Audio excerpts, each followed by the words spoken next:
Collegium వ్యవస్థ మీద collegium వ్యవస్థ నుంచినే వచ్చి రిటైర్ అయినటువంటి సుప్రీంకోర్టు న్యాయమూర్తి ఘాటైన వ్యాఖ్యలు చేశారు. సుప్రీంకోర్టు చాలా వరకు ప్రధాన న్యాయమూర్తిపైన ఆధారపడి పనిచేస్తుంది. అది సరికాదు. అత్యున్నత న్యాయస్థానం సీజేఐ కేంద్రిత ఇమేజ్ని తక్షణం వదిలించుకోవాల్సిన అవసరం చాలా ఉంది అని సుప్రీంకోర్టు న్యాయమూర్తి జస్టిస్ అభయ్ శ్రీనివాస్ ఒక అభిప్రాయపడ్డారు. సుప్రీంకోర్టు ఇటీవల 75 ఏళ్లు పూర్తి చేసుకుంది. సుదీర్ఘ ప్రస్థానంలో దేశానికి ఎంతో సేవ చేసిన దాంట్లో సందేహం లేదు. కానీ ప్రజలు తనపై పెట్టుకున్న ఆకాంక్షలు మాత్రం నెరవేర్చలేకపోయిందన్నది నా వ్యక్తిగత అభిప్రాయం అని చెప్పారు. సుప్రీంకోర్టుకి ఇది ఉత్సవ సమయం కాదు, ఆత్మ పరిశీలన చేసుకోవాల్సిన సందర్భాన్ని ఏతో పలికారు.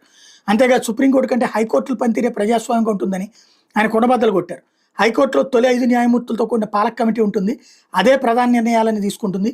కమిటీలు నిర్ధారిత రోస్టర్ల ద్వారా హైకోర్టులో కార్యకలాపాలు సజావుగా సాగిపోతాయి.